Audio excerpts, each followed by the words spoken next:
In today's episode, we shall describe some experiments that led to the emergence of a new theory for light and matter. The new theory seriously challenged the validity of the wave model, which treats light as a wave that spreads out from a source. So join us in today's encounter with the other nature of light as it interacts with matter in this interesting episode on electrons and photons. We learned in earlier science courses that matter is made up of atoms, and an atom is composed of electrons, protons, and neutrons. Among these three constituents, the electron is the lightest and most mobile. How was the electron discovered? In 1850, some scientists were investigating the conduction of electricity in gases. For this purpose, a cathode ray apparatus, like this one here, was used. It is made up of an evacuated glass tube with two metal electrodes on both ends. When the electrodes are connected to a high voltage source, a glow appears opposite the cathode, hence the name cathode rays. Alright, shall we turn that on?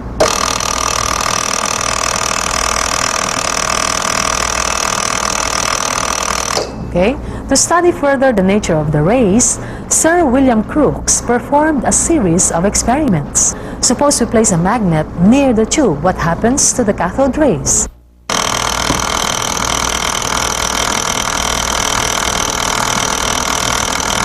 We see that the shadow moves. This indicates that a magnetic field deflects the path of the cathode rays. Experiments done by J.J. Thomson finally identified the rays as consisting of electrons. Robert Millikan experimentally found the charge of the electron to be 1.6 times 10 to the minus 19 coulomb. This is the smallest unit of electrical charge that can be perceived by a body, the first indication of discreteness or non-continuity of certain properties of matter. Here is a photocell connected to a galvanometer here and a dry cell here.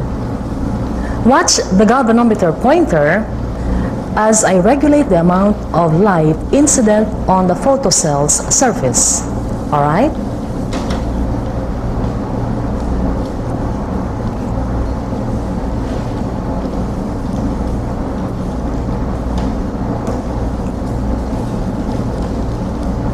So, what do you observe? We notice that the amount of current in the circuit depends on the amount of light incident on the photocell. When the photocell is totally covered, like this, negligible current registers in the galvanometer. This solar cell here is another kind of light-sensitive device. It consists of many photovoltaic cells, and they are called photovoltaic because, as you will notice, no dry cell is needed in the circuit. Instead, it can provide a voltage of about 0.8 volt when daylight shines on it. With more intense light, like this one here, the voltage generated is even greater, around 1.1 volts. A third type of light-sensitive device is this photoemissive tube.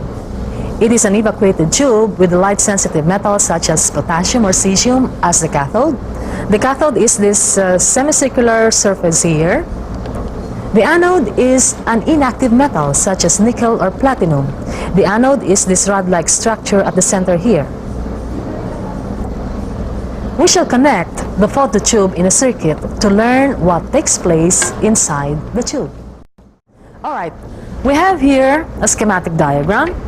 This is the schematic diagram of our circuit.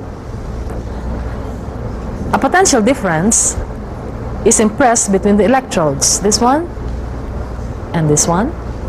The microammeter right here gives the current reading, and the voltmeter here reads the accelerating voltage.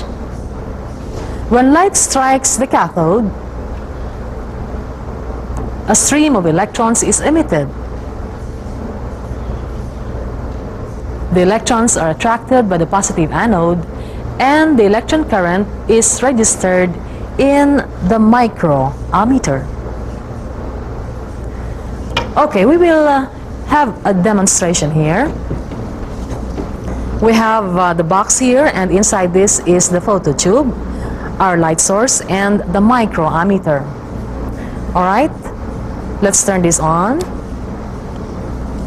When the beam of light is blocked, like this, the galvanometer reads 0, which indicates that no electrons reach the anode.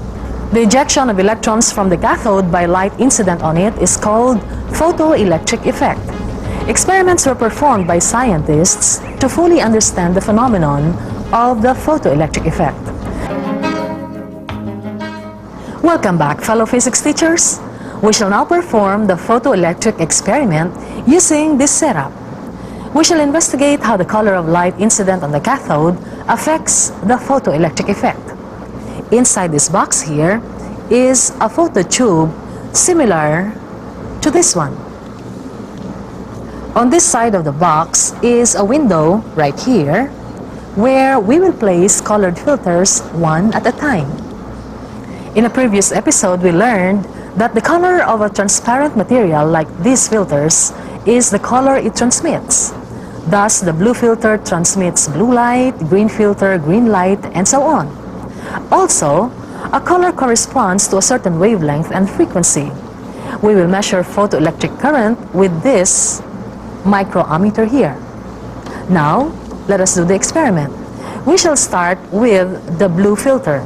Okay, we insert the blue filter in this holder, and we shall turn on the light. Watch the reading in the microammeter. Initially, we have a 0 reading here.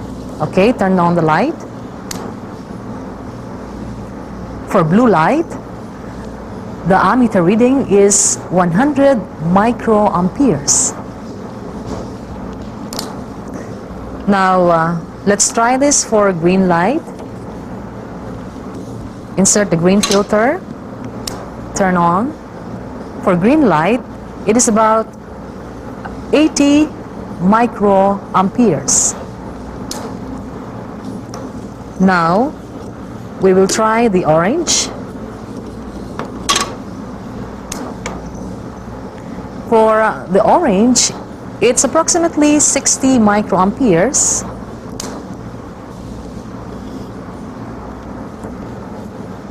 And finally, for the red filter, it's about 40 microamperes.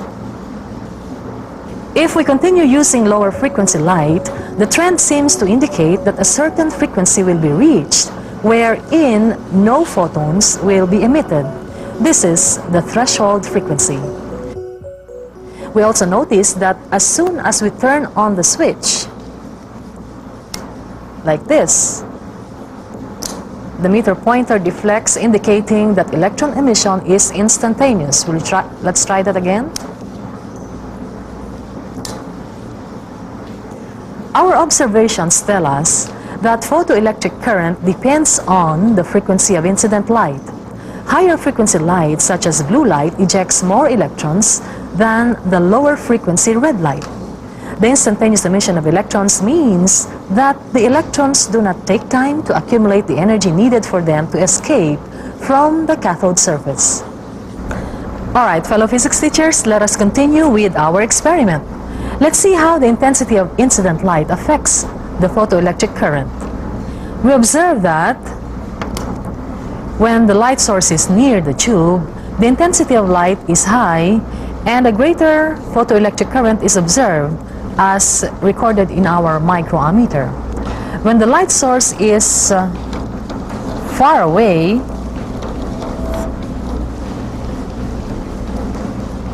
the incident light is less, and consequently, the photoelectric current as recorded in the microammeter is low. Thus, high-intensity light ejects more electrons than a low-intensity one. Let's measure the kinetic energy of the photoelectrons. To do this, we shall make the anode negative relative to the cathode. Doing so will prevent the electrons emitted by the cathode to reach the anode. The ammeter reads 0. The maximum negative voltage that will stop the electrons from reaching the anode, called the stopping potential, is a measure of the maximum kinetic energy of the photoelectrons. Okay, let's do the experiment with our setup here. Let's use the blue filter. Okay, turn this on. As you can see, for blue light, the photoelectric current is 100 microamperes. We shall now impress a negative voltage on the anode by turning this knob until the ammeter reads 0. Okay, let's do that.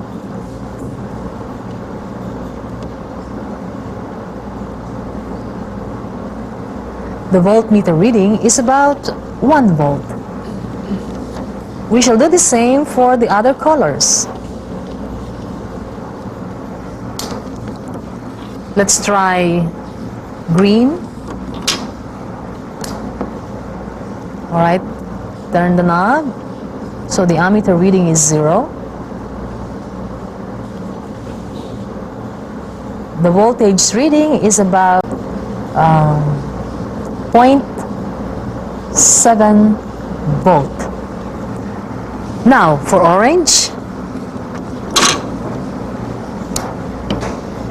Okay, adjust the ammeter to read 0.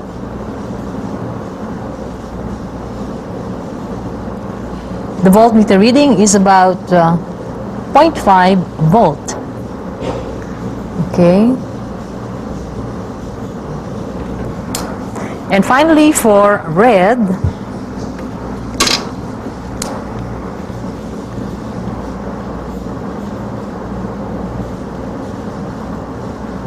our voltmeter reading is about 0.4 volt.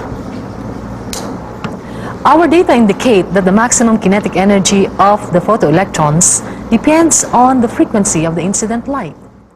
These experimental results puzzled scientists. The wave theory of light cannot adequately explain them.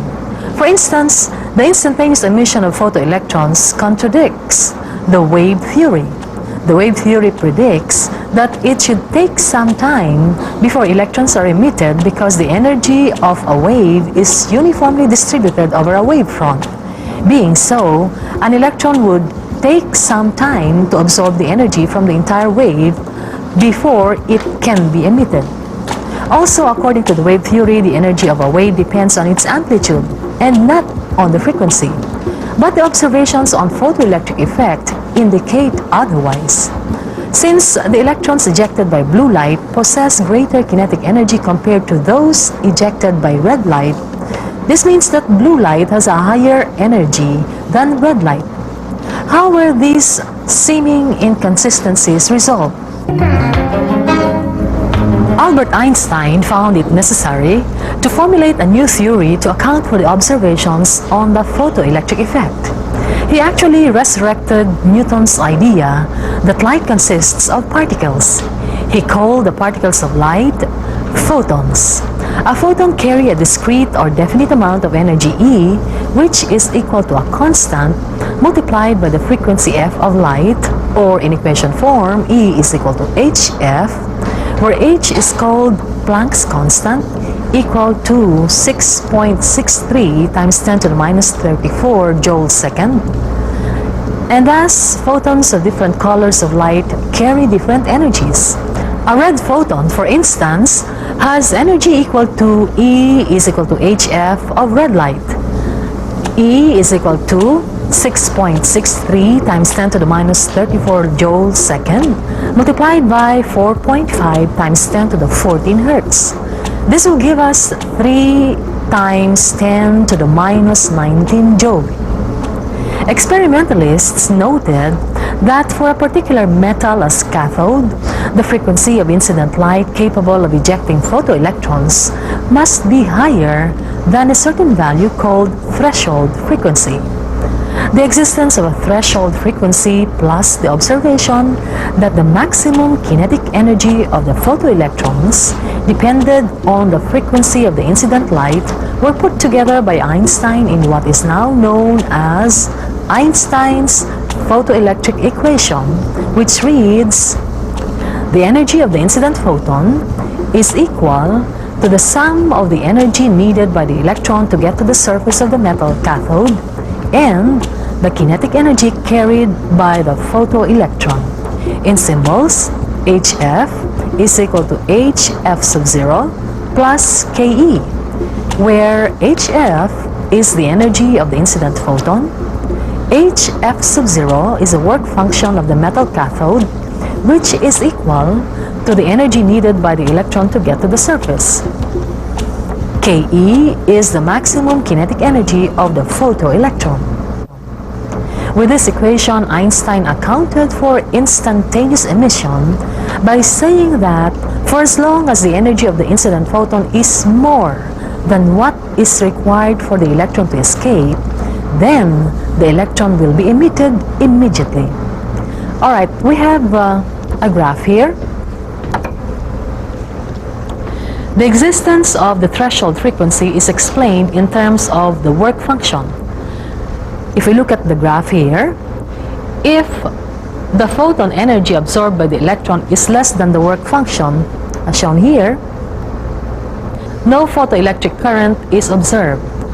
Or, equivalently, when the frequency of the incident photon is less than the threshold frequency of the metal, no emission occurs.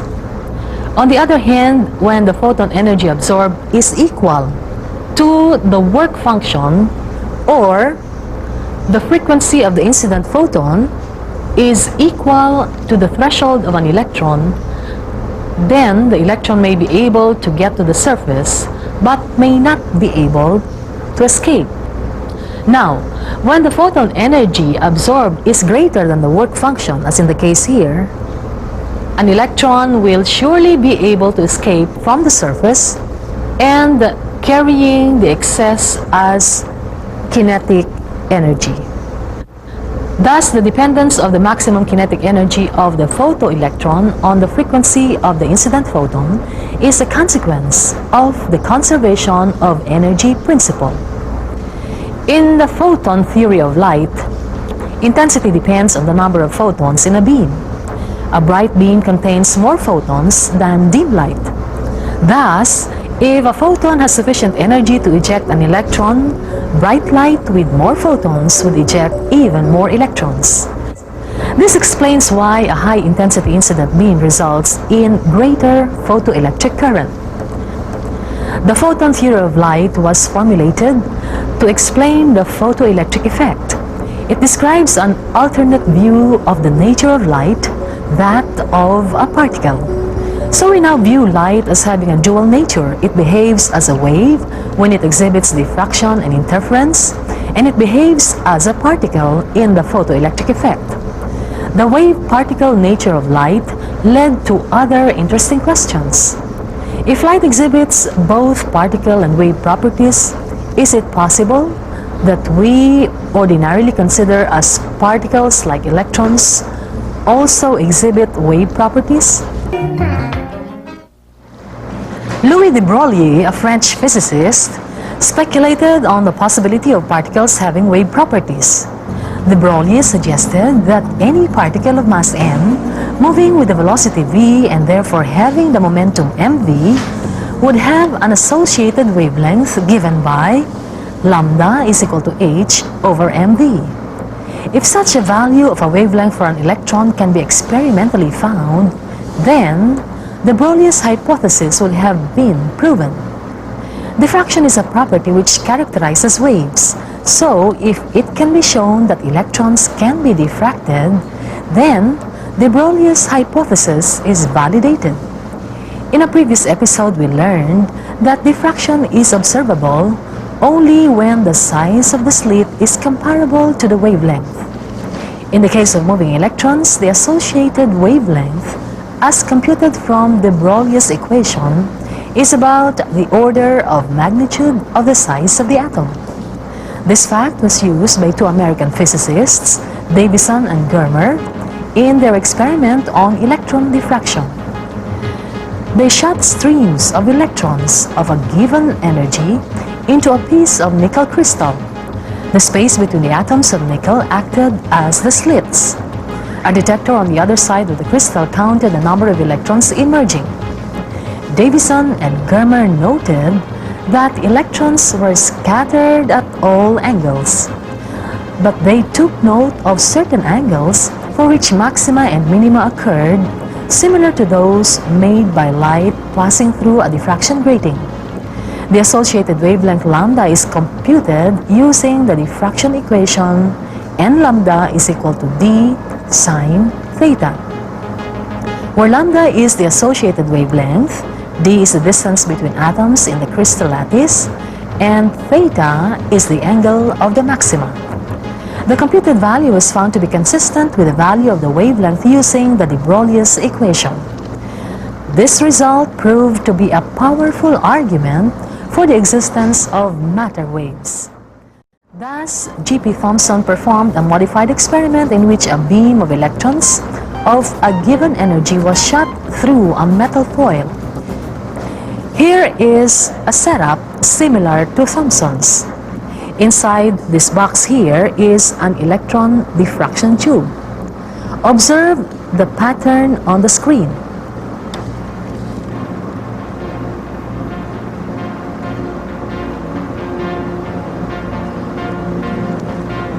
Now, compare this electron diffraction pattern with that of a laser light after passing through a very tiny hole.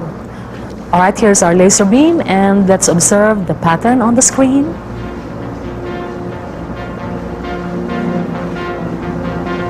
Alright, let's look at the two patterns now. Aren't they very similar?